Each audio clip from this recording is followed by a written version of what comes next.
Vocês aí de casa, para estar assistindo o nosso programa Noite Gospel, às segundas e sextas-feiras, às 10 horas da noite. Deus abençoe vocês.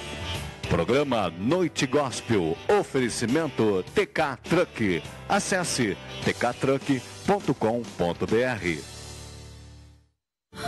O que é urgente para você? Para muitas famílias, a prioridade é não morrer de frio. Eu agradeço todo mundo que está doando os cobertor por causa do frio, né? Para esquentar meus filhos, principalmente, né? Quando a LBV chamar, diga sim.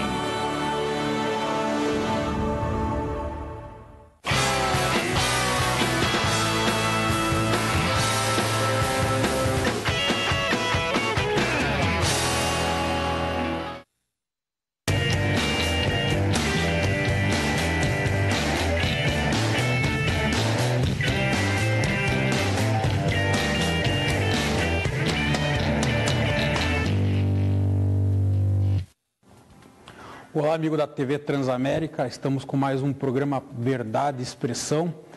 Lembrando que estamos ao vivo no Facebook da página Verdade e Expressão e também pelo nosso site, o www.verdadeexpressão.com.br. Se quiser participar com a gente, pode mandar o WhatsApp no 996133677, está aí na tela para vocês. Ou então comentar no nosso timeline da página Verdade e Expressão no Facebook. Hoje o nosso entrevistado é o cientista político da Universidade Federal do Paraná, Emerson Servi. Boa noite, Emerson. Boa noite. Agradeço ter aceito o convite e você chegou aí numa data especial, porque temos bastante assunto para hoje. Sim, especial para alguns e não tão especial para outros. Emerson, a gente tem... vamos começar falando do seu livro, né? Você tem um livro publicado aí, que é PSDB e PT em eleições nacionais. Acho interessante começar por esse tema para a gente entender o que está acontecendo aí atualmente aí na política. Gostaria que você falasse, esse livro aí é de 94 até 2014, você fez um comparativo, estabeleceu fatores geográficos, políticos e socioeconômicos dessa polarização partidária. Primeira pergunta que eu tenho para você, essa polarização é no país todo ou é só em eleições nacionais mesmo? Pois é, esse livro é um resultado da pesquisa de pós-doutorado que eu fiz durante um ano e tem por objetivo verificar o que na época era uma intuição e hoje está cada vez mais claro, que nós tivemos um ciclo. A política eleitoral é feita de ciclos, né? E nós tivemos um ciclo que começou em 94 e vem até 2014 muito bem delineado. 2018 é possível que já não seja tão bem delineado assim como foi até então. Que era, em eleições nacionais, em eleições para presidente, nós temos uma disputa entre dois partidos, né? Apenas esses dois partidos, PSDB e PT, apresentaram candidatos em todas as eleições disputadas entre 94 e 2014. Né? Exatamente esses dois partidos foram os únicos a seguirem para o segundo turno quando houve segundo turno. Né? Porque em 94 e 98 o PSDB ganhou no primeiro turno. Mas quem ficou em segundo lugar foi o PT. Né? Depois, 2002, 2006, 2010, 2014, o PT venceu. E o PSDB ficou em segundo lugar no segundo turno. Juntos, esses dois partidos chegaram a fazer mais de 90% de votos em eleições nacionais e o pior desempenho dos dois juntos foi algo em torno de 66%. Portanto, nós tivemos nessas 2 décadas esses dois partidos concentrando pelo menos 2/3 dos votos para presidente no Brasil. Então, eram disputas polarizadas. Ao contrário do que acontece em outras eleições, né, em eleições de outros âmbitos, onde nós temos uma disputa muito mais fragmentada, com mais partidos, com mais lideranças, para a disputa nacional no Brasil, isso é um fenômeno interessante. Nós não temos partidos apresentando candidatos, né, em número tão grande quanto é quando nós vamos olhar para as eleições municipais ou para as eleições estaduais. E os partidos que apresentam candidatos, na maioria das vezes, eles não conseguem bom desempenho. Os candidatos desses partidos não conseguem bons desempenhos. Tanto que tem partido que apresenta em uma eleição, depois volta e não apresenta mais. Esse fenômeno de não conseguir transportar essa votação aí nacional para a esfera local, a que se deve? A figura, o fato de ser muito pessoal o relacionamento com o eleitor, do candidato? O que se deve? Esse é um ponto de partida, quer dizer, a relação em qualquer lugar do mundo, a relação entre representante e representado é uma relação personalista. Não é? A gente pode dizer, os nossos partidos são fracos, ou em outros lugares os partidos são mais fortes, mas sempre tem uma liderança, sempre tem uma personalidade.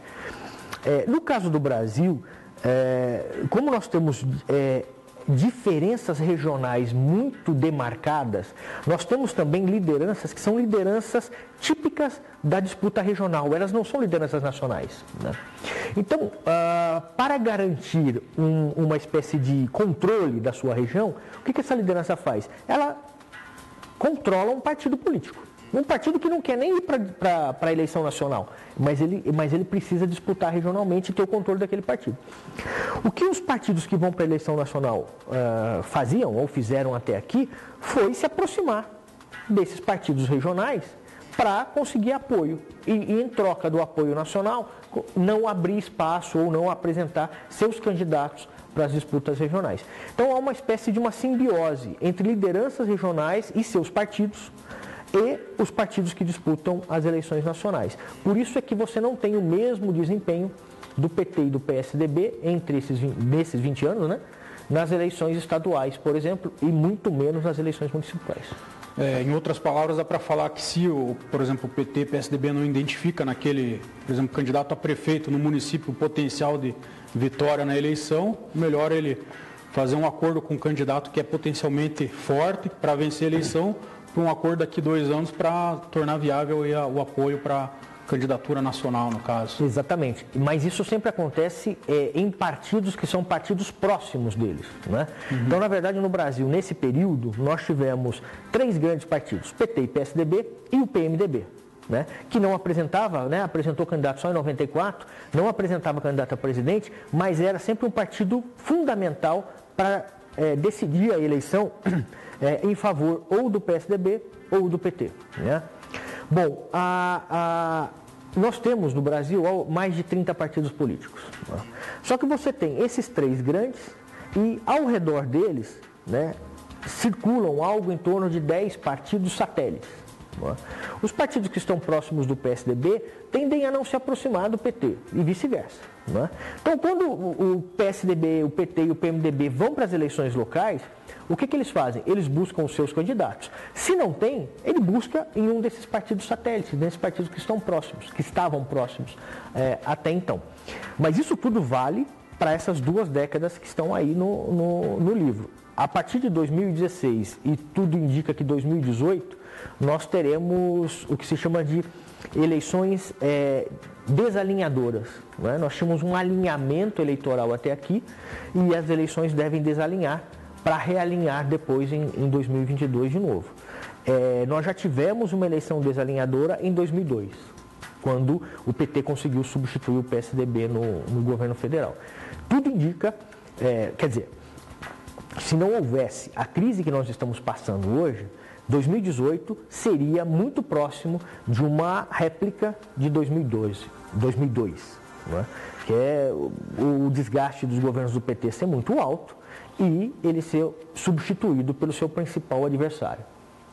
Agora, com essa crise, com o desmonte dos 3 partidos grandes, né, com o envolvimento das suas principais lideranças em denúncias de corrupção, né, acaba de sair essa pesquisa Datafolha de intenção de voto para 2018, você tem o Lula, mas não é o PT. O Lula é maior que o PT. Né? O PT tem que ir no contrapeso do Lula. Mas você não tem nenhuma figura do PSDB, né, entre os candidatos, nenhuma figura do PMDB, né, entre os mais citados. Então, é possível que, dada essa crise, a gente tenha em 2018 uma reprodução, não do que foi 2002, mas sim 89. Né, aquela eleição com um monte de candidatos e aí um cenário muito mais aberto. Em relação ao PMDB, você até citou que ele não tem essa figura nacional, mas é um partido que tem muita força local. Como que você pode explicar esse fenômeno? O PMDB é um partido é o partido mais enraizado no Brasil, né? É o partido que tem mais candidatos a vereador e prefeito, mais candidatos a deputado, né? E é o partido que, por consequência, faz mais votos, né? Também é o partido que tem mais filiados no Brasil hoje, é o PMDB. Embora partidos novos estejam em crescimento mais acelerado em número de filiados e tal. É uma opção do PMDB, né? Porque o PMDB não é um partido só. O PMDB é uma federação de PMDBs. Então tem um PMDB do Maranhão que não conversa com o PMDB do Paraná. Tem um PMDB de São Paulo que não conversa com o PMDB do Rio de Janeiro. Então, essa federação de partidos não consegue se reunir para montar, para ter uma liderança forte. Mas ela é muito, muito competente para disputar as eleições locais, né? Porque ela tem mais tradição e tudo mais. E se torna fundamental numa eleição nacional, o apoio desse partido. Por conta disso. Porque ele é o partido que tem base. Porque para você eleger um presidente no Brasil, você precisa de 3 coisas, né? Você tem um partido, você precisa ter um partido que vai te dar estrutura no país todo. Um partido pequeno não consegue te dar estrutura no país todo. Você precisa de dinheiro. Eleição no Brasil é cara e precisa de dinheiro para fazer política. Vamos parar com essa bobagem de falar que não precisa de dinheiro para fazer política. Precisa de dinheiro legal. Mas precisa de dinheiro. Não venha com essa que vamos fazer campanha com R$10. Não faz. Né? E você precisa ter um nome. Então você precisa dessas 3 coisas. Alguém conhecido já, que tenha estrutura e tenha dinheiro, e que tenha partido, que tenha gente para levar esse candidato para as diferentes regiões do país. Né? Quem tinha essas 3 coisas até então eram esses 3 partidos. Né? Mas o PMDB, por conta desse faccionismo regional, sempre ficou como a noiva a ser desejada, né? Então quem ganhasse ou o PSDB ou o PT ganhando a noiva já teria chances de ser eleito. E o destino desses 2 partidos, o PSDB nas eleições do ano passado, ele ganhou bastante disputas locais. Qual que você acha que é o destino do PSDB? Você acha que ele tem condição aí de crescer nacionalmente aí, ou você acha que o destino dele na eleição nacional é bem complicado? 2016, o PSDB dos 3 grandes, foi o que mais cresceu, né? O PMDB cresceu um pouco e o PT caiu muito. O que aconteceu de 2016 para cá foi que as denúncias que até então tinham atingido apenas o PT passaram a atingir o PSDB também, suas principais lideranças nacionais. Né? Então é uma incógnita o que vai acontecer com o PSDB em 2018 e em especial em 2020, quando voltarmos a ter eleições locais. Né? É possível que ele não consiga manter esse fôlego de crescimento que ele teve em 2016, porque em 2016 ele estava surfando na crista da onda das denúncias contra o seu principal adversário. Então era o representante da anticorrupção petista. Né? Agora, em 2018, não dá mais para sustentar esse discurso vindo do PSDB, dadas as recentes denúncias envolvendo também o partido. E o PT? O PT, aos seus olhos aí, não está muito preso à figura do Lula? O destino dele? Deixa eu te dizer, o PT, ele é muito, muito, muito superestimado. Não é? Ele é superestimado nos anos 80, porque de fato ele foi o grande partido de esquerda da América Latina. No caso brasileiro, foi o partido que surgiu das bases, né? Não foi o partido que surgiu de cima para baixo, foi um partido de baixo para cima. Né? Aí chega nos anos 90, passa a ser um grande opositor do governo, depois nos anos 2000 passa a ser o governo, mas se você tirar a figura do Lula, né, o que sobra é um partido médio. Né? Se você tirar o Lula, o PT na melhor das hipóteses, um partido médio. Né? Ele não tinha condições de chegar onde chegou se não fosse a figura do Lula. O carisma do Lula nos anos 90 e depois o bom desempenho dos 2 governos do Lula, né, nos anos 2000. A ponto do Lula sair do segundo mandato, o que é raro, um político terminar o segundo mandato com melhor avaliação do que no primeiro, e Lula conseguiu terminar o segundo muito melhor que o primeiro, e ele terminou o segundo com 80% de aprovação. Quer dizer, se você tirar o Lula, o PT não é um grande adversário nacional. Né? Ele tem sim algumas regiões em que ele é importante, mas nacionalmente não é esse partido todo que a gente tem de memória. E ele perdeu muito nas últimas eleições municipais aí, né? Em especial nas eleições municipais, ele nunca foi um grande partido, né? Na eleição municipal, ele sempre foi um partido médio mesmo, né? Agora, ele apresentou uma grande queda, né? Uma grande queda no número de eleitos, em boa medida porque ele não conseguiu apresentar candidatos. Ele apresentou menos da metade de candidatos a prefeito que ele tinha apresentado em 2012. Né? A vereador foi mais ou menos a mesma coisa. O que aconteceu então? Então ele elegeu metade, porque ele já não tinha apresentado candidatos, né, em mesmo número, e perdeu votos. Por exemplo, o PT sempre tinha sido um partido marcado por muitos votos de legenda nas eleições proporcionais. No caso, eleição para vereador em 2016. Em 2016 foi um desastre. Voto de legenda para o PT caiu barbaridade. Né? Por quê? Porque é o partido que já não tinha mais como sustentar o seu discurso. E os demais partidos, assim, fora esses três aí, qual você consegue enxergar algum outro partido que esteja em ascensão aí?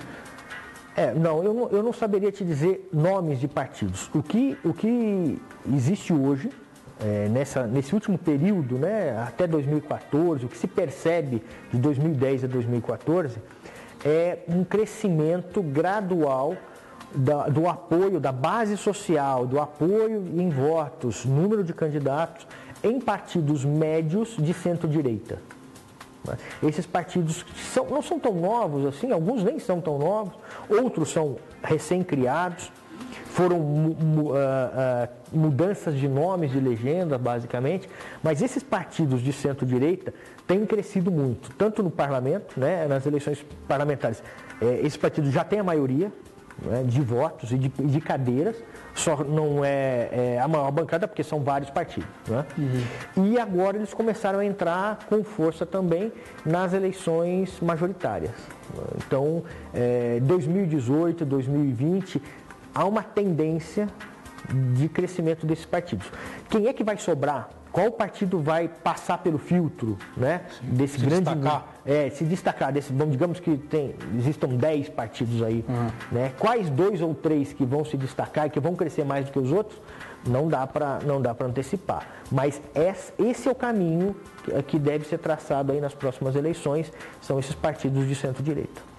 Falando um pouco, já que a gente está falando da eleição nacional, a gente teve a pesquisa hoje, do Datafolha, a gente aparece, eu vou passar alguns dados aqui para você comentar.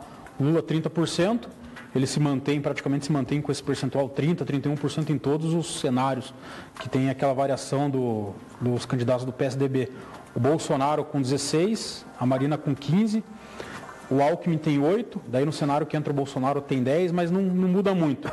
O Ciro Gomes 5%, e daí tem outros possíveis candidatos com um percentual menor. Até tem uma pergunta aqui do Mauro Suyama, um abraço para ele. Em relação ao Bolsonaro, o que você acha que o Bolsonaro pode fazer nessa eleição aí? Eu não creio que possa fazer muita coisa, porque ele não tem 2 daquelas 3 coisas que eu te falei, para ser um candidato a presidente. Pesquisa eleitoral de intenção de voto 1 ano antes da eleição não mede intenção de voto, mede presença na memória do eleitor. Então, o político que é mais citado nos meios de comunicação naquele momento está mais presente na memória do eleitor. Né? Não importa ser citado bem ou citado mal, né? Ele sempre vai estar presente. São os 2 casos, do Lula e do Bolsonaro. Né? Os 2 estão muito presentes na mídia. Agora, no caso do Lula, ele tem 30% de intenção de votos, mas ele tem quase 40%, um pouco mais de... 42 ou 43%? 40%. De rejeição. De rejeição. Agora, 1 ano antes da eleição, a rejeição é mais importante do que a intenção de voto. Porque o sujeito dizer, alguém falar, 1 ano antes da eleição, eu não voto nesse candidato de jeito nenhum, é muito mais difícil ele mudar isso no dia da eleição do que ele mudar o voto que ele citou hoje. Não é? Uhum. Então, a situação do Lula como candidato de 2018 não é uma situação tão tranquila. Evidentemente que toda eleição não pode ser antecipada, porque a decisão do voto nunca é uma decisão absoluta, ela é uma decisão comparativa, vai depender de quem estiver disputando, né, com os candidatos. Vou votar neste candidato porque não tem outro. Se tiver outro, eu votaria nesse outro candidato. O que deve acontecer se Lula entra na disputa é que baixa muito o nível, né? tanto dos contrários que vão atacar, quanto os favoráveis que vão defender em qualquer condição. Na minha opinião, seria muito ruim para o sistema eleitoral se o comportamento do eleitor brasileiro continuar assim em 2018. É um comportamento de torcida do Fla-Flu. Não que com isso eu esteja dizendo que o Lula deveria pensar no país e não entrar na campanha. Ele tem o direito de entrar. Acabei de dizer que ele foi o presidente que saiu depois de 8 anos de governo com 80% de aprovação. Ele tem o direito de se apresentar. Não quer dizer que ele vai ganhar. Agora, o que nós, como eleitores, não temos direito é de transformar uma eleição numa guerra simplesmente porque eu não gosto do fulano, porque eu acho que o fulano é bandido, etc, etc, etc. E dentro do PSDB a gente tem 3 possíveis candidatos, que é o... 4, né? Não, 3, né? Porque o Aécio já carta fora do baralho, né?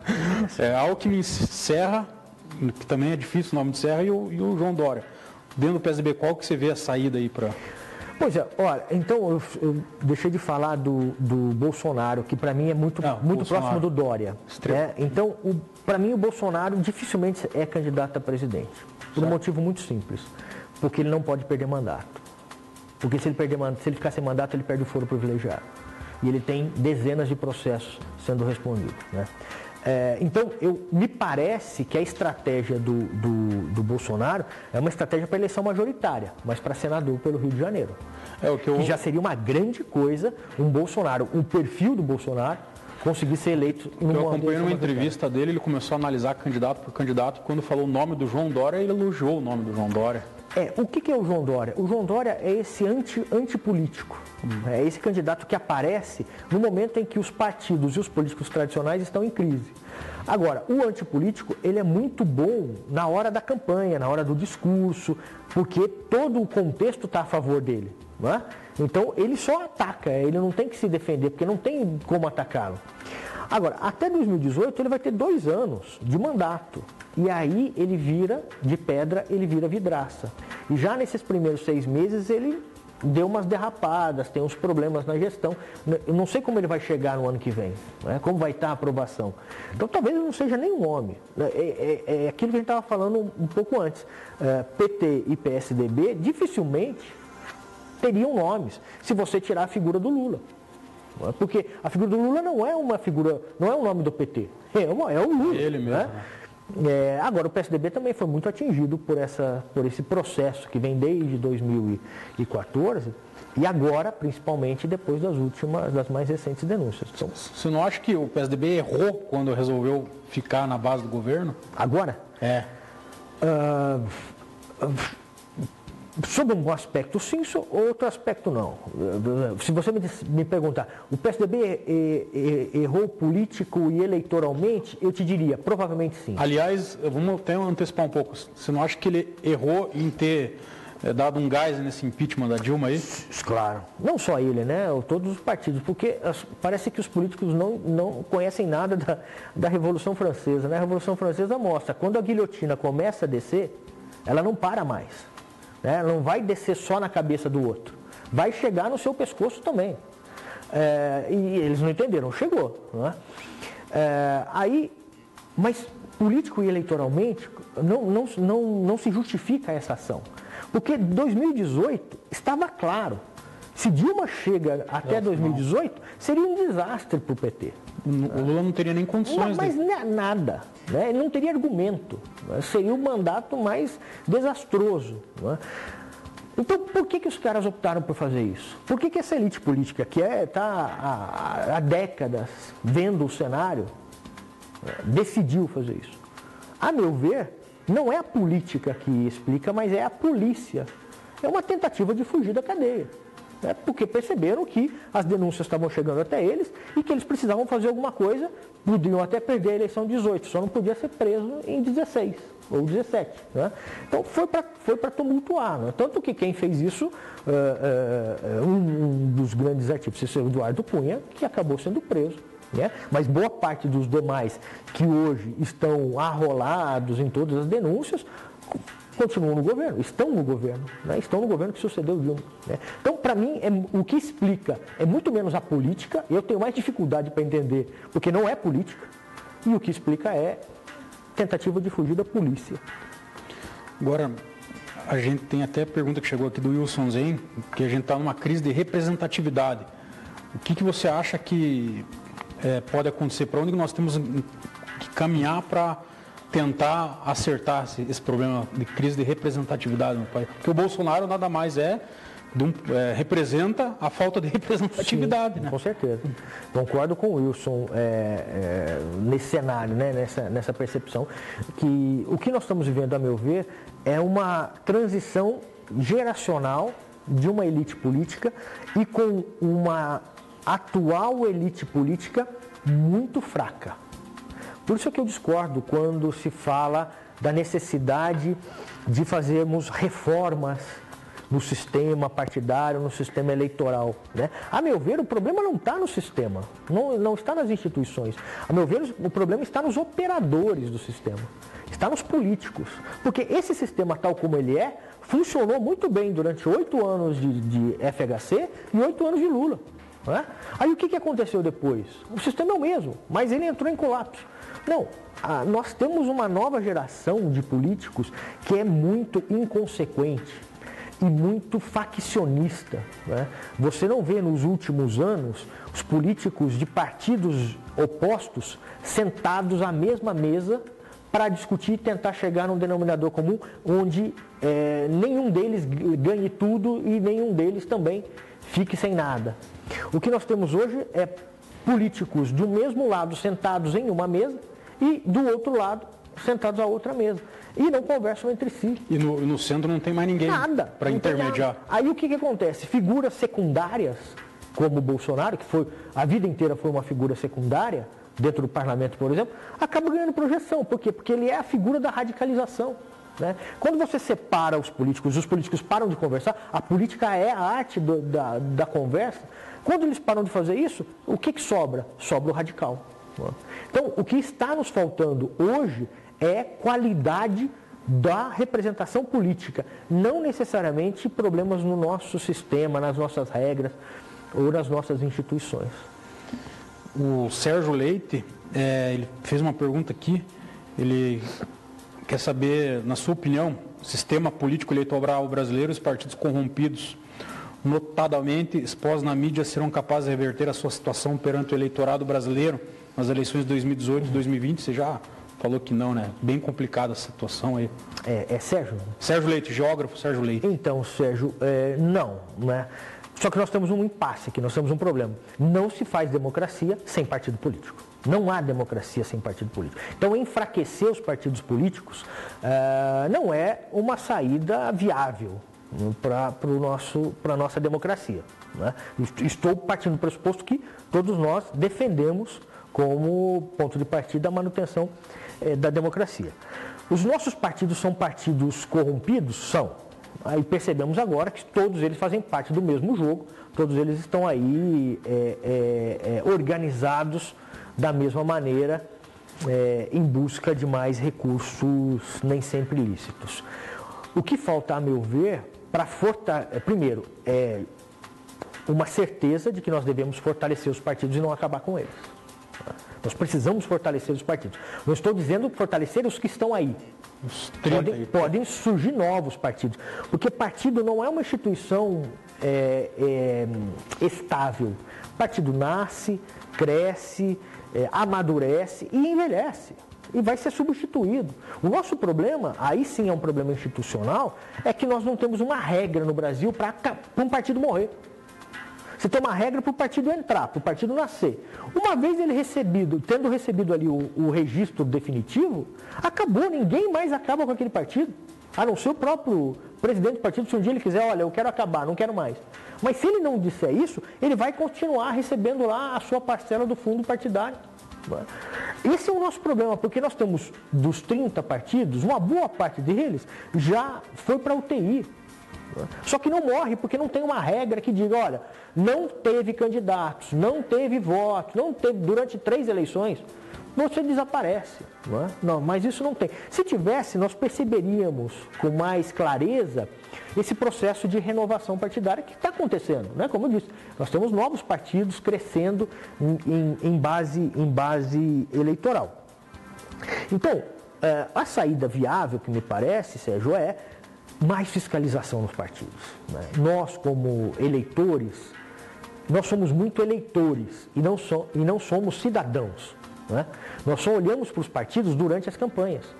Se nós fiscalizássemos, se nós participássemos, se nós estivéssemos integrados aos partidos entre as campanhas, nós evitaríamos, por exemplo, que os partidos fossem cada vez mais apropriados por clãs familiares.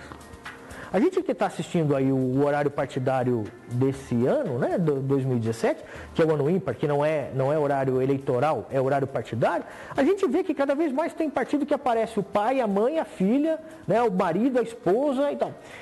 Clã familiar, quer dizer, o que está faltando aí? Está faltando a sociedade pedir mais democracia interna, pedir mais transparência, pedir mais rotatividade, porque quando isso acontecer, nós vamos ter mais novos candidatos disputando, nós vamos ter mais legitimidade dentro dos partidos, os partidos mais próximos da sociedade, porque nós não vamos estar olhando para os partidos só no momento da campanha. Né? Os partidos pertencem à sociedade, os partidos políticos não pertencem à elite política, eles pertencem à sociedade, só que nós, como sociedade, abandonamos eles. E aí, os que se apropriaram deles, fizeram essa lambança aí.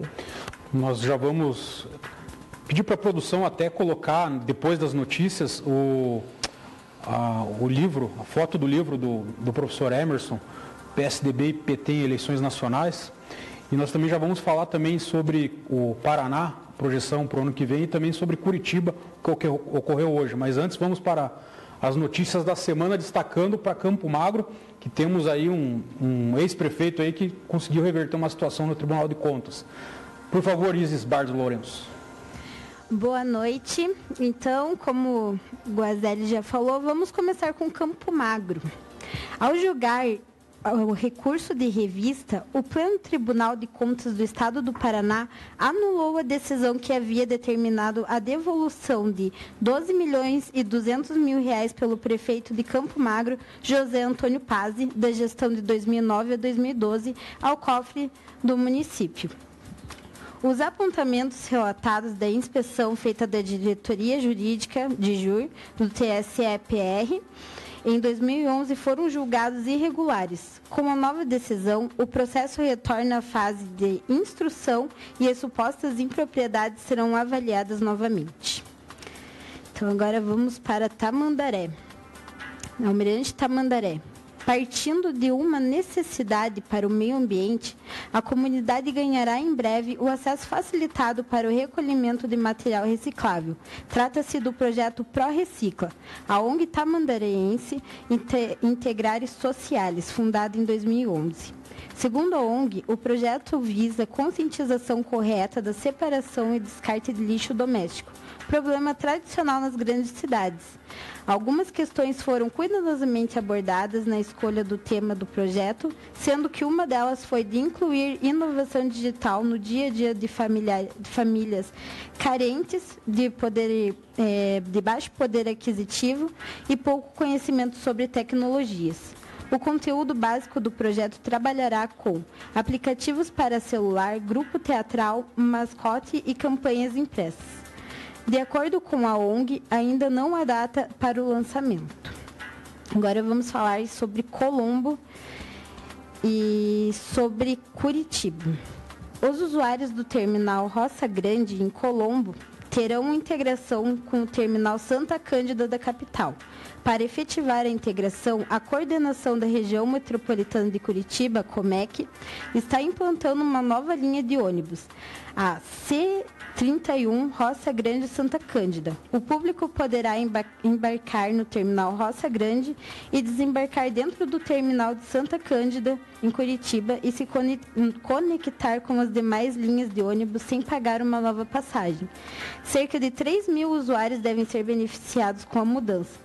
Para acessar a linha, os usuários deverão ter 2 cartões. Um para embarcar no terminal Roça Grande, utilizarão o cartão metropolitano Metrocard e no retorno o cartão da URBS. Agora vamos falar da Grande Curitiba. A região metropolitana de Curitiba gerou quase 1.000 empregos com carteira assinada de janeiro a maio de 2017 e foi a única entre as regiões pesquisadas pelo Ministério do Trabalho a ter saldo positivo no período. Dados de Cadastro Geral de Empregados e Desempregados, o CAGED, divulgados nesta semana pelo Ministério do Trabalho, mostram que no período o saldo entre admissões e demissões foi de 969 empregados na RMC. O melhor resultado nos últimos 3 anos. No mesmo período do ano passado, o saldo da RMC havia sido negativo em 11.168 postos e em 2015 em 2.443 postos. Agora vamos para Campo Largo. O suplente de vereador de Campo Largo da gestão de 2017 a 2020 teve o diploma cassado e os direitos políticos suspensos por 8 anos por abuso de poder econômico por conta da distribuição de combustível a possíveis eleitores durante a campanha do ano passado. A decisão do juízo da 9ª Zona Eleitoral atende a ação proposta pelo Ministério Público do Paraná por meio da 4ª Promotoria de Justiça de Campo Largo, na região metropolitana de Curitiba, que tem atribuição na matéria eleitoral. O candidato foi o 3º mais votado no município e atualmente é o 1º suplente da sua legenda. Foi realizada busca e apreensão no posto e na casa do cabo eleitoral e encontradas provas que confirmam a prática ilícita de abuso do poder econômico. Então, essas foram as notícias do nosso jornalista colaborador Pedro Lima e podemos voltar com as entrevistas. Obrigado, Pedro Lima, grande abraço. E também aqui, Ricardo Trindade, Luciano Menigusso, Amaury Bonetti, José Medeiros, estão acompanhando, comentando aqui, um grande abraço. O Amaury fala aqui do Bolsonaro, o Bolsonaro presidente, isso fala até do Sargento Faur, deputado federal aí. Então estão surgindo essas figuras aí. Pois é, então, o que eu falei, quando você tem eleições normais, nós falamos daquelas 3 coisas, né? Uhum. Estrutura regional, dinheiro, estrutura para fazer a campanha e nome. Agora, ao que tudo indica, 2018 não será uma eleição alinhada, né? Será uma eleição desalinhadora. Que foi muito próximo da eleição de 89. E se a gente lembrar 89, os 2 candidatos que foram para o segundo turno eram candidatos desconhecidos. Collor e Lula. Lula só era conhecido em São Paulo, Collor só era conhecido em Alagoas. Não eram conhecidos nacionalmente, né? Se considerarmos que 2018 é uma eleição mais próxima de 89 do que qualquer outra que houve depois, inclusive 2002, você pode ter essas figuras desconhecidas e sem estrutura partidária, né?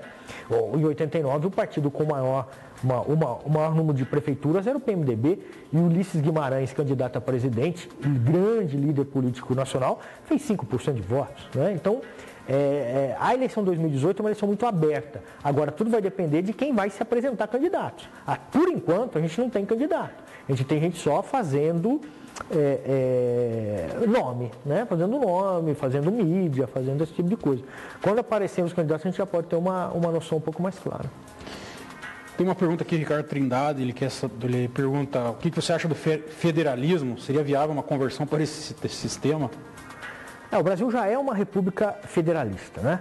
O que acontece é que o nosso federalismo é um federalismo muito atípico, porque nos federalismos, o federalismo norte-americano, que é o que nós adotamos como exemplo, ele tem 2 entes federados, né? A União e os Estados. Na Constituição de 88, o que a gente fez foi criar um 3º ente federado, que é o município. Então, o município é um ente federado, assim como é o Estado e é a União. Isso fez com que a nossa federação tivesse uma característica muito própria, que é distribuir os serviços públicos e, enfim, as responsabilidades nos 3 entes. Então, sempre é compartilhado. Então, você pode ter uma parte do dinheiro vem federal, outra parte estadual, mas quem executa é o município. O município executa, mas se não tiver dinheiro estadual e federal, ele não consegue fazer nada, porque ele não tem dinheiro. Então, isso faz parte do nosso arranjo federativo. Isso é uma coisa, é como funciona. Outra coisa é, como é que nós estamos distribuindo o dinheiro dentro dessa federação? Aí me parece que já faz um bom tempo que nós temos que sentar e rever o que se chama de pacto federativo. Mas ninguém consegue fazer isso. Por quê? Porque falta liderança política nesse país. Né? O que se fez agora? Alguns estados quebrados, outros próximos de quebrar. Né? O Temer, para conseguir algum apoio das bancadas desses governadores, fez o quê? Empurrou as dívidas deles para daqui 5 anos. Ou seja, para o próximo governador, não para o atual. Né? O que virá depois. E aí, nós não resolvemos o problema. Você vê que agora ninguém mais está falando em pacto federativo. Por quê? Porque eles não têm mais que pagar a dívida. Né? Os governadores já não estão mais preocupados em redistribuir. Não são os governadores e não é o presidente que vai fazer o pacto federativo. Né? É a base, é o parlamento. Precisa ter força social no parlamento para dizer, olha, nós precisamos rever como é que nós estamos distribuindo esses recursos. Né? A gente está tendo uma discussão aqui em Curitiba, nesse momento, sobre a questão do funcionalismo, quando, na verdade, os municípios, eles só servem para prestar serviço. O município não faz investimento, a capacidade de investimento do município é muito baixa. Só que, se o município não tiver gente para prestar serviço, o serviço não será prestado. O dinheiro vai chegar e vai voltar. Muitos e muitos municípios nesse país devolvem dinheiro. Muitas instituições públicas devolvem dinheiro porque não conseguem usar. Então, qual é o papel do município no nosso sistema federativo? Prestar o serviço. O município é quem está na ponta. Então, o município tem que ter servidores, funcionários capacitados, competentes e preparados para prestar o serviço. Né? Tanto que nos últimos 20 anos, praticamente nós não aumentamos o número de servidores públicos no Brasil. É básico, quer dizer, o que aumentou foi do município. O federal manteve-se estável, o estadual cresceu um pouco, mas nos municípios nós passamos de algo em torno de 5 para 7 milhões. Né? E quando você vai olhar, espera aí, mas esses 2 milhões a mais de funcionários públicos municipais nos últimos 10, 20 anos, estão onde? Quem são eles? São basicamente servidores da saúde, enfermeiros e médicos e basicamente professores. Porque o município assumiu o ensino básico, né? Aquele ensino inicial, as séries iniciais, e ele precisa de professor, precisa de escola. Quem constrói a escola é dinheiro federal e estadual, né? Quem dá a infraestrutura, quem dá o transporte lá, o ônibus do transporte rural é o Estado. Mas quem paga o professor é o município. Então, o município tem que se preocupar com o seu funcionalismo, não em fazer caixa para fazer obra, porque as obras que o município pode pagar não são suficientes para as demandas do município. Ele sempre vai precisar de dinheiro, né, da União ou do Estado. Eu estava falando do município e você até analisou hoje essa votação, o Leonardo até colaborou comigo, fez um post hoje dizendo que o Greca, na composição dele, ele elegeu 12 vereadores na eleição e hoje, na votação, 27 estavam ao lado dele. Daí você até mencionou agora há pouco sobre reforma política, disse que a questão não é reforma política, mas sim o problema são os autores políticos que são de baixa qualidade. O que representa? Isso daí não seria uma prova dessa situação aí, o que aconteceu hoje na Câmara Municipal? Veja, o eleitor em 2016 ele manifestou sua preferência. Ele disse, olha, eu quero que seja eleito tal prefeito e sejam eleitos tais vereadores. Né? E os vereadores eleitos apoiando o prefeito foram minoria na Câmara. Porque, inclusive, o prefeito é de um partido pequeno, um partido nanico. Está apoiado por um grande partido que é o PSDB, e um partido que em Curitiba é um partido médio, que é o Democratas, mas tirando esses dois partidos, os outros eram partidos de médio para baixo. Então, ele fez 12 vereadores. Os partidos que apoiaram formalmente a coligação dele, fizeram 12 vereadores. O que acontece 6 meses depois da posse? Ele já tem mais de 2/3 da Câmara. Quer dizer, será que isso não é uma espécie de desrespeito à vontade do eleitor? Não estou dizendo que o vereador tem que seguir estritamente a decisão eleitoral, a decisão do dia da eleição. Não estou dizendo isso. Apenas em temas tão sensíveis, tão agudos como é esse tema dessas reformas propostas pelo Executivo, é que causa estranhamento que você tem uma inversão tão próximo do resultado eleitoral. Nós estamos há 6 meses do início do mandato e você já teve de 1/3, ele passou a ter 2/3 de votos garantidos, não numa votação de nome de rua, mas numa votação relevante, numa votação importante. Mas mais do que isso, então o que eu estava dizendo é que é um problema da qualidade dos operadores da política, né? Dos atores, dos políticos e não das instituições. Vai mudar a regra para eleger, a gente acaba elegendo políticos que mudam de lado no dia seguinte. O problema é mudar de lado no dia seguinte, não a regra para eleger. Agora, mais do que isso, é a gente pensar que se a Câmara está cumprindo o seu papel, ou cumpriu o seu papel nesse caso. Né? A Câmara, de fato, analisou o conjunto de propostas, ela interferiu, ela apresentou emendas, ela votou emendas, ou veio tudo do Executivo, foi aprovado como o Executivo queria. Se isso aconteceu, o Legislativo cumpriu o seu papel? O Legislativo não poderia ter melhorado esses projetos? Até me lembro que, algum tempo atrás, houve a percepção de que alguns números em um dos projetos estavam errados e o Executivo foi lá e disse, não, de fato nós erramos e não eram esses números, era algo relacionado à Previdência Municipal. Será que a Câmara não tem que olhar esses projetos e tentar melhorar? Eu não estou defendendo que ela não vote ou que ela reprove, mas ela tem que ter um papel aí. Você não pode vir com um pacote tão importante para o município e o Legislativo simplesmente dar o aval. Né? Aí, em especial, um Legislativo que até o dia da posse não era majoritariamente eleito junto com os partidos da base do Executivo. E foi votado em regime de urgência e o prefeito deixou bem claro que se não fosse aprovado ele ia cortar em outros setores. O que isso lhe parece? Aliás, já analisando um pouco já desses 6 meses de gestão do GRECA, que já foi bastante conturbado, qual que é a sua visão aí, geral?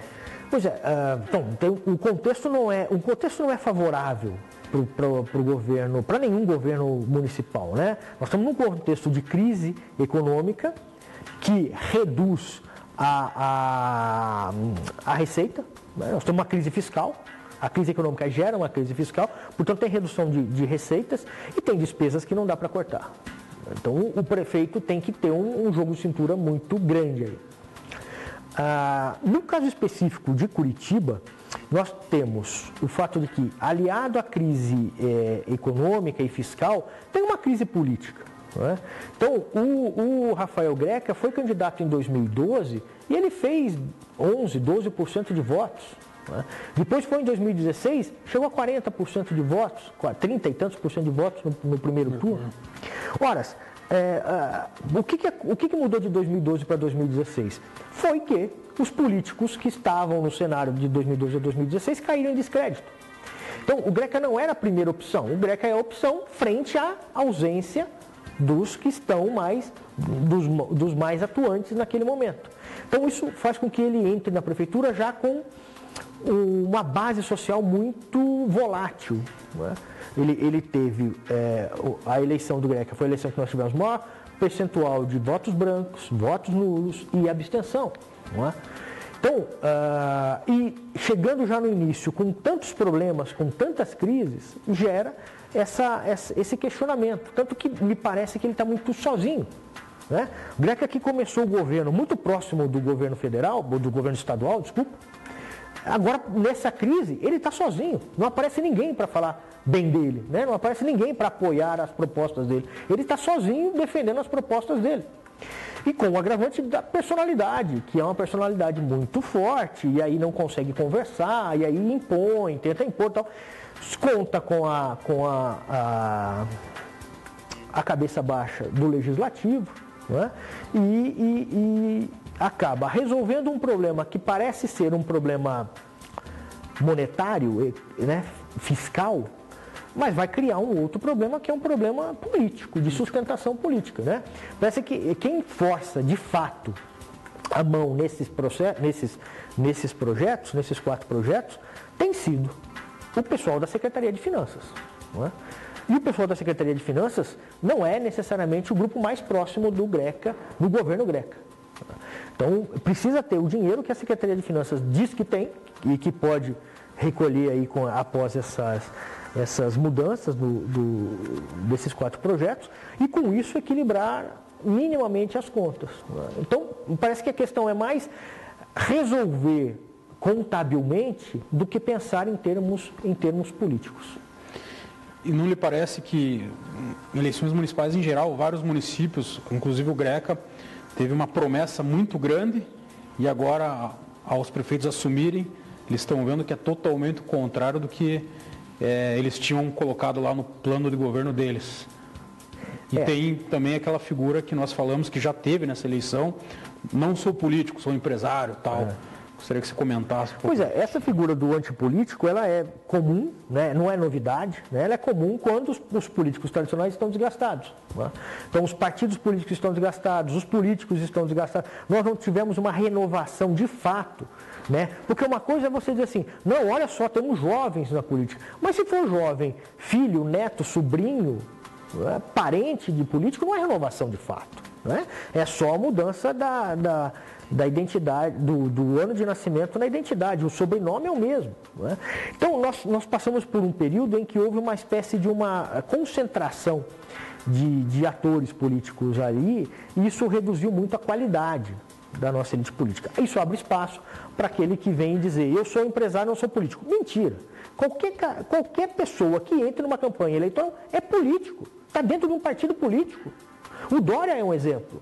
O Dória sempre esteve em cargos... Filiados, né? Sempre teve filiado e sempre em cargos de segundo ou terceiro escalão. Não é? Sempre é exagero meu, mas nos anos 80 ele esteve. Desde os anos 80 ele tem estado. Então, o discurso de que eu não sou político, ele aparece quando os políticos estão em descrédito, mas não significa que ele não seja de fato. Além disso, tem aquilo que você já tocou, que é a coisa das promessas. Ele tem que fazer promessa de campanha para vencer a campanha. Só que quando chega, né, no governo, ele acaba tendo dificuldades porque ele não consegue realizar. Aí é decisão. Eu vou fazer o quê? Eu vou cuidar da contabilidade ou eu vou cuidar da política? E também tem a questão dos acordos políticos que foi feito na eleição e que daí ele, quando assume, ele se vê obrigado a cumprir, né? Que daí é o problema dos cargos, né? Exatamente. Ainda que do ponto de vista contábil, os cargos comissionados não sejam um problema tão grande, né? Porque hoje é um problema pequeno. O engraçado é que um dos projetos prevê isso, né? Na lei de responsabilidade fiscal do município, prevê que você pode gastar no máximo 3,9% da receita líquida com cargos comissionados. Quando hoje é muito menor do que isso, é quase metade disso. Quer dizer, para você ter ideia, ele passa para a Câmara Municipal pagar todo o seu funcionalismo 3,5%. Quer dizer, nós teríamos uma segunda Câmara Municipal em cargos comissionados no Executivo. Né? 3,5%, 4%, dependendo do tamanho do município. Então, às vezes o discurso, que é o discurso do saneamento das contas, tem também por trás dele ali o discurso da necessidade de atender aos acordos políticos. E tem casos que você vê, precisou fechar o posto de saúde, porque não tinha recurso para manter o posto de saúde. Mas todo posto de saúde tem que ter um administrador, alguém que recebe uma função gratificada.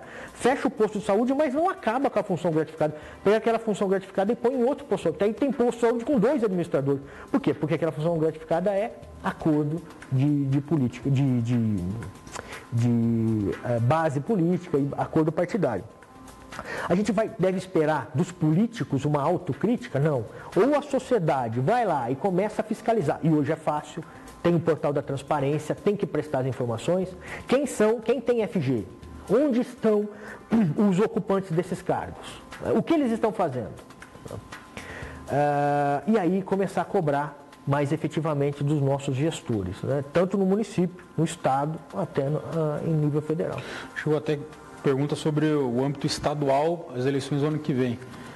No âmbito estadual a gente também não vê muita saída aí nos nomes, tanto para Senado quanto para governo do estado. Senado, o governador Beto Richa deve ser um candidato muito forte e nós temos nomes ali que podem concorrer, como o Osmar Dias, dependendo para onde ele for, o próprio Requião e até o próprio Ratinho, dependendo do que acontecer. E esses mesmos nomes é o que nós temos para o governo, tirando o nome do Beto Richa e acrescentando o nome do Álvaro Dias. Gostaria que você falasse um pouquinho. Então, nesse momento, né, falta um ano para a gente começar a ver a campanha na rua. Nesse momento, a gente pode dividir candidatos potenciais à eleição majoritária, que é governador e senador, e candidatos potenciais para cargo proporcional. Né? Então, a gente olha hoje, no Paraná, você tem candidatos potenciais para a majoritária, governador e senador. Você tem o Beto Richa, que não pode mais ser governador, portanto, ele tem potencial para ser candidato a senador. A Cida Borghetti, a vice-governadora, né? O Osmar Dias e o Álvaro Dias, não sei qual dos dois pretende ser candidato a governador, para mim isso não está fechado nem entre eles. Né? O Requião, que é um candidato, é um senador com potencial para a eleição majoritária, que tanto pode ser senador quanto governador. E o Ratinho Júnior. O Ratinho, ele tem há uma década, ele está montando um partido, né, no Paraná. Ele basicamente montou o PSC no Paraná, agora ele foi para o PSD, né, mas ele estruturou, montou uma bancada, ele elegeu uma bancada estadual do PSC, muito forte, e ele tem potencial para ser um candidato a majoritário, seja senador ou seja a governador. Tirando o Beto Richa, que não pode ser candidato a governador, né, todos esses outros podem aparecer em um ou outro cargo. Né? Nós temos 2 vagas para o Senado. Né? O Requião é um candidato à reeleição natural. Né? Ele só vai para governador se ele quiser. Né? E a Gleisi é uma senadora que, ao que tudo indica, não tem condições de se apresentar como candidata à reeleição. Né? Deve ir para uma eleição proporcional. Então você abre uma vaga já de saída. Né? Agora, a questão é saber como é que eles vão se arranjar nos partidos em relação ao governo. Né? Ao atual governo. Quem apoia quem? Ou nós vamos ter um apoio branco. Né? Lembra que teve uma eleição em que o Álvaro Dias recebeu um apoio branco do Jaime Lerner. Não foi candidato Lerner, mas também não foi oposição a Lerner. Então nós podemos ter até candidatos com apoio branco do governo. Então o governo precisa primeiro definir quem vai ser candidato ao que dentro do governo, ou se vai ter que sair do governo para se manter candidato. Né? E depois, quem são os candidatos de oposição. Mas isso ainda é muito cedo. Vamos mostrar a imagem do livro PSDB e PT nas eleições nacionais. Está aí. Quem quiser acessar eles... Deixa eu dizer, isso está disponível na internet, pode baixar, o PDF é gratuito, no endereço www.cpop.ufpr.br.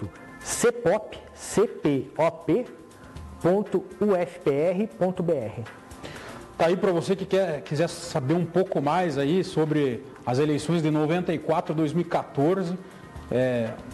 Leia esse livro aí que você vai conseguir entender o que aconteceu nesses anos. Professor Emerson, eu agradeço aí a sua entrevista, muito esclarecedora, e dizer que o canal está aberto aí para futuros debates aí. Eu que agradeço o convite. Então tá ok, muito obrigado. Lembrando que esse programa vai ser reprisado na sexta-feira às 18 horas pela TV, canal 59 HF, e também pelo Facebook. Um grande abraço e grande semana.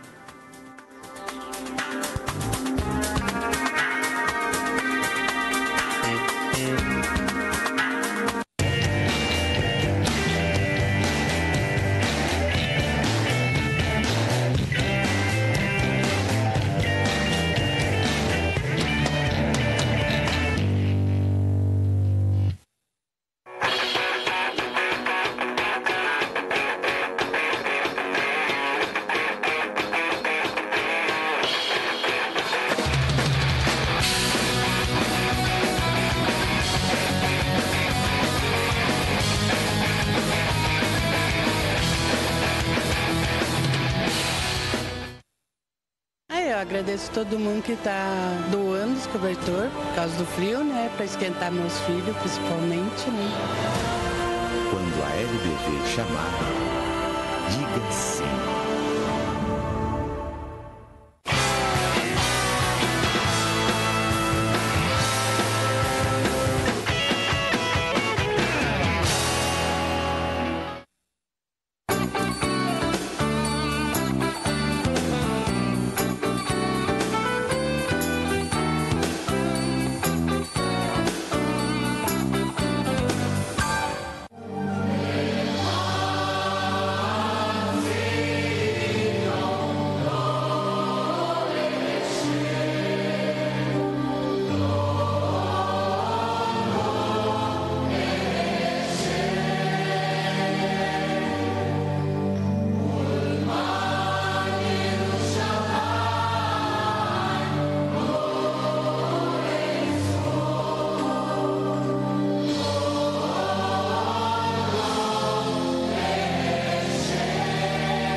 esta emissora passa a apresentar o programa da Santa Igreja Milagrosa das Nações Unidas, localizado no centro de Curitiba, na rua João Moreira Garcês 101, Galeria Pinheiro Lima, Praça Tiradentes. Deus, nosso Pai Todo-Poderoso, através deste programa, tem um milagre para você e sua família. O Senhor, nosso Deus, abençoará o vosso pão e a vossa água e tirará do meio de vós todas as enfermidades. Creia e verás a glória de Deus na sua vida. Olá, meus amigos. Quem tem o prazer de cumprimentar todos vocês nesta hora santa e sagrada é o Bispo Moisés Amado. Mais uma vez, estamos aqui chegando até você através dos estúdios desta poderosa televisão, apresentando a todos o programa A Hora dos Milagres. Já já nós vamos entrar no quadro muito interessante, muito importante, que é o quadro História da Minha Vida, onde as pessoas me assistem, as pessoas enviam a carta e o Bispo Moisés dá as orientações e as revelações espirituais. Eu quero dizer a todos vocês que esse programa também é transmitido pelo site da TV Transamérica, no mesmo horário, às 20h30 da noite. Então você pode aí digitar aí Transamérica, né? Aí www.transamérica, ao vivo, vai baixar o site e você vai poder acompanhar o programa do Bispo Moisés Amado. Quem sabe você tem um parente que mora nos Estados Unidos, mora na China, mora no Uruguai, no Paraguai, em outro estado do Brasil, fora do país, então você pode mandar ele abrir o site da Transamérica, que é um site muito forte.